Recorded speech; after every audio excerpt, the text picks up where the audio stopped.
साथियों, शुभ संध्या।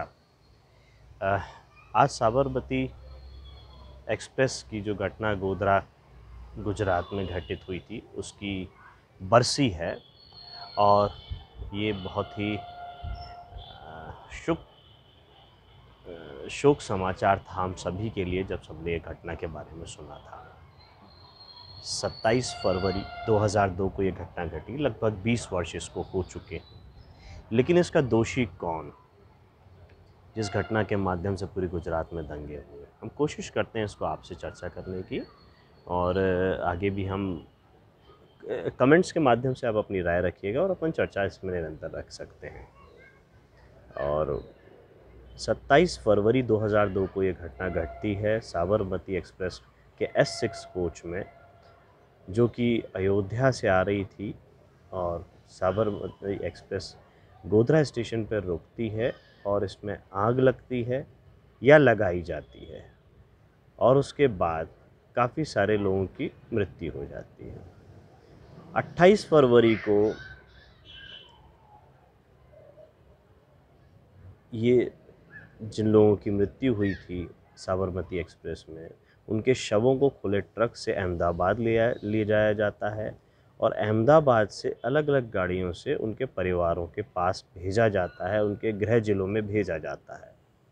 अब सवाल उठता है कि परिवारजनों के पास भेजने का जो तरीका था, जो इन शवों को भेजने का तरीका था, वो इतना उत्तेजनापूर्वक तरीके से राज्य सरकार ने काम किया, जिसके कारण पूरे गुजरात में दंगे हुए, और उसका परिणाम हम सबके सामने कि हमने हज़ारों लोगों के, अपने भारतवासियों को खोया।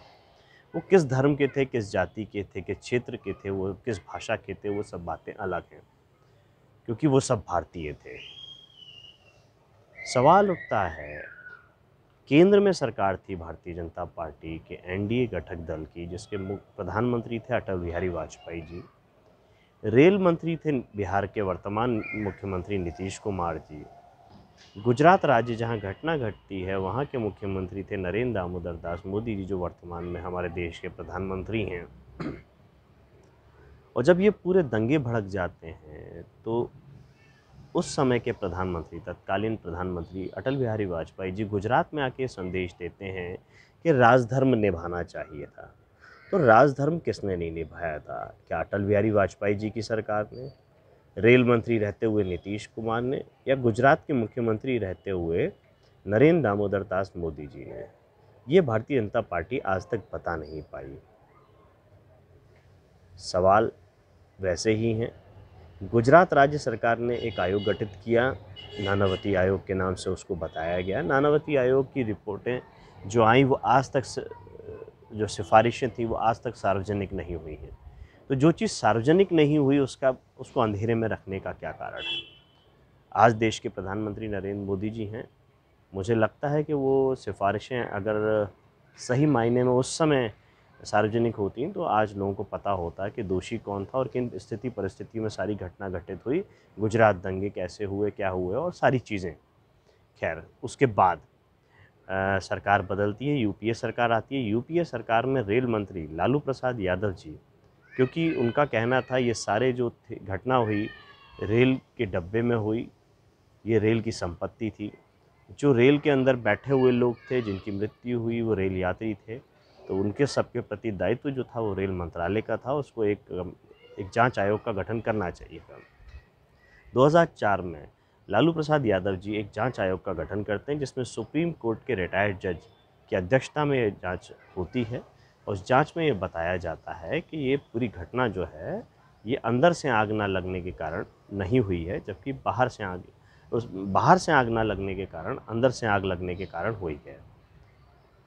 और नानावती आयोग का कहना है कि ये आग जो है बाहर से लगाई गई है। दोनों आयोगों में अलग अलग तरीके की बातें, अलग अलग तरीके की चीज़ें आई हैं। वहाँ तक और आगे बढ़ते हैं।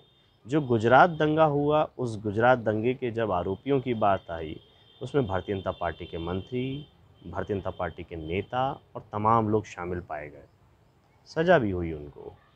तो भारतीय जनता पार्टी क्या इन दंगों की, राजधर्म की, या सही तरीके से निर्णय लेने में सक्षम रही है, केंद्र से लेकर के राज्य सरकार तक?